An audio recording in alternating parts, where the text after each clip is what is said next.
इसलिए देना नहीं चाहते हैं। आप अब सोचिए कि आपका कौन भरोसेमंद साथी है, कौन भरोसेमंद भाई है। इसके लिए हमने अध्ययन किया, इतिहास का अध्ययन किया।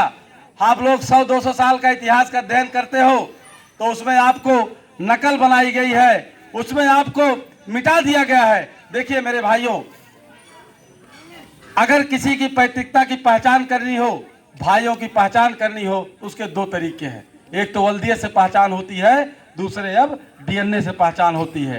तो 100-200 साल की जब वल्दियत आप देखते हैं तो चूंकि उस वल्दियत को पंडित जी लोगों ने अपने फायदे के लिए उसको मिटा करके अलग ढंग से लिख दिया है। वहां लिख दिया कि चमार, कहां, लोहार, गड़रिया, नाऊ, धोबी, ये सब अलग अलग हैं। कोई छूत है तो कोई अछूत है, अलग अलग जातियां हैं, ऐसा उन्होंने लिख दिया है।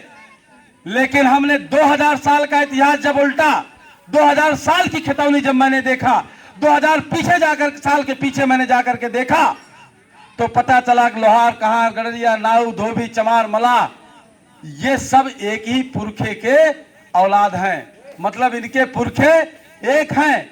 इनके जो 2000 साल के पहले का इतिहास जब देखा हमने, जब इनका 2000 साल के पहले की खितौनी देखा तो उसमें पता चला कि ये जो है लोहार, कहार, चमार, जो आज पंडित जी लोगों ने अपने फायदे के लिए, इनको अलग अलग करने के लिए जो अलग अलग किए हैं, ये अलग अलग वास्तव में नहीं है। इनके पुरखे एक हैं, इनके पूर्वज एक हैं। इसलिए अगर आप बहुमत का समाज बनाना चाहते हो, बहुमत का समाज अगर आप बनाना चाहते हो, तो अपने भाइयों से तालमेल कायम करो, एकता कायम करो, इनको एक साथ लेके चलो, इनमें समन्वय कायम करो।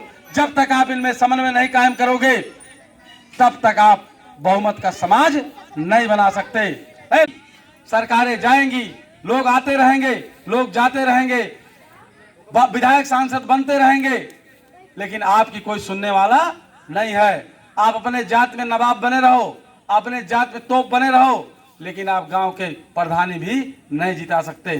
शासन सत्ता में कोतवाल दरोगा के सामने, कलेक्टर कप्तान के सामने आपकी कोई वैल्यू नहीं है। आप अपने घर में नवाब बने रहो, जितना बड़ा नवाब चाहे बन लो। अगर आप वास्तव में राजनीति में हैसियत बढ़ाना चाहते हो तो अपने भाइयों के साथ तालमेल कायम करो। लोहार, कहार, चमार, नाऊ, धोबी, पासी, खटिक, इनको सबको मिलकर के एक समाज बनाइए, बहुमत का समाज बनाइए। वही बहुमत का समाज जिसके मान्यवर कांशीराम साहब, जिसको बहुजन नाम दिया था, उसी बहुजन को Shyamlal Nishad MOST, M for minority, O for OBC, S for SC, T for tribe कहता है। मोस्ट में ओबीसी, एससी, माइनॉरिटी ये जातियां हैं, और ये सभी जातियां कहीं न कहीं से एक दूसरे के समीप हैं। दुखिया दुखिया आपस में भाई भाई हैं। इनको मिल करके एक बहुमत का समाज, एक बहुमत का वर्ग बनाइए और सत्ता तभी आप प्राप्त कर सकते हैं। प्रधान से लेकर के प्रधानमंत्री तक आप कब्जा कर सकते हैं।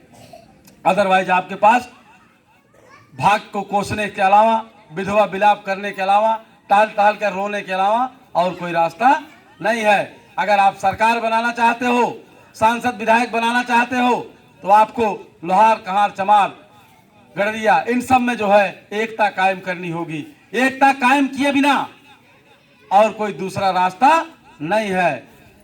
अगर आप जाति जात के आधार पर बंटे रहोगे तो चुनाव में सिर्फ यही हो सकता है कि वोटों की दलाली कर सकते हैं। आप अपना वोट किसी दूसरे को दिलवा सकते हैं, चाहे पांडे जी को दिलवा दीजिए, चाहे तिवारी जी को दिलवा दीजिए, चाहे ठाकुर साहब को दिलवा दीजिए, लेकिन आप स्वयं जो है नहीं ले सकते, या स्वयं उस लायक नहीं हो सकते। स्वयं उस लायक होने के लिए आपको इन्हीं भाइयों को जोड़ना होगा।